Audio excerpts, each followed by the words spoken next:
সিহঁতক খুব কাজিয়া পচাল লাগি থাকে আজি কেইদিনমানৰ আগতো গোটেই ভিনদেউৱে গোটেই ঘৰৰ বস্তু ভাঙিছে মোবাইলৰ পৰা কেচিও এখন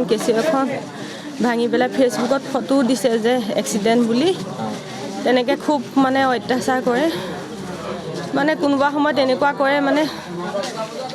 বাইদেৱে ভাবে ভাল হ'ব কিন্তু সদায় কাজিয়া কৰে গৈ লৈ পাছদিনাখন আকৌ খামা চামা খুজি তাইৰ মনটো ডাইভাৰ্ট কৰে মানে বোকাখাতৰ কুৰাবাহীত লোমহৰ্ষক হত্যাকাণ্ড স্বামীয়ে হত্যা কৰিলে পত্নীক স্বামী মানস গাংগুলীয়ে হত্যা কৰিলে পত্নী পাপৰি শইকীয়া গাংগুলীক নিজ গৃহতে নিশা এই হত্যাকাণ্ডৰ ঘটনা সংঘটিত হয় হত্যাকাৰী স্বামী মানস গাংগুলী বৰ্তমান পলাতক বুলি জানিব পৰা গৈছে পাৰিবাৰিক সংঘাতৰ ফলতেই এই হত্যাকাণ্ডৰ ঘটনা সংঘটিত হোৱাৰ সন্দেহ স্থানীয় লোকৰ উলংগ অৱস্থাত মৃতদেহ প্ৰত্যক্ষ কৰে স্থানীয় লোকে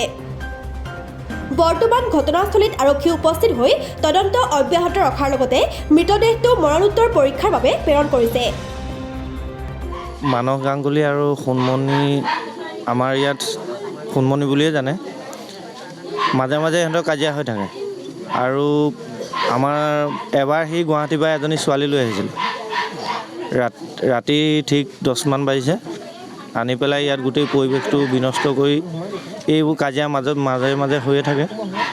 আৰু কালি অৱশেষত গৈ পেলাই সি মানে ল'ৰাটো খুৰাকৰ ঘৰত থৈ আহি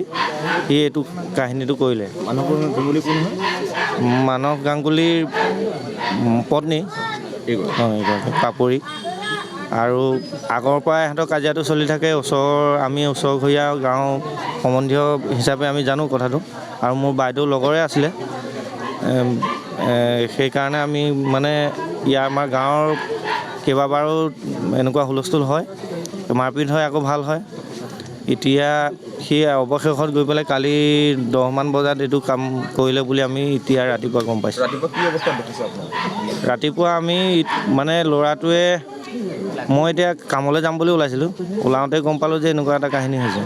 আহি দেখিছোঁ ইয়াত পৰি আছে আৰু বেড কভাৰখনে ঢাকি থৈছে আৰু উলংগ অৱস্থাতে আছিলে ল'ৰাটোৱে ঢাকিছে বুলি কৈছে মানে বিচনা এখন ভাগি আছে আৰু খাৰু চাৰু ভাগি আছে আমি দেখা মানে প্ৰত্যক্ষ কৰাৰ সময়ত মানে গিৰিয়েকে পত্নী মাৰিছে এতিয়া মানুহজন পলাতক এতিয়া আমি কৈ থাকোঁ তোক কোনোবা দিনাখন মাৰি পেলাব তই ডিভোৰ্চ দে বেলেগে খা বেলেগে থাক আমি চবেই পাতি থাকোঁ কেতিয়াবা এনেকুৱা ঘটনাই হ'ব সেইটোৱে মানে হোৱাগৈ হ'লগৈ আৰু এইবোৰ আজি 10-12 বছৰ আগতে সিহঁতৰ এবাৰ অকণমান বেলেগেও আছিল তেতিয়াতে এইবোৰ হৈছিলে একদম মানে নিকৃষ্ট ব্ৰেইনটো আমি ভাবোঁ ব্ৰেইনটো বেয়াই নেকি অলপ চিকিৎসা প্ৰয়োজন আছে এনেকৈও ভাবোঁ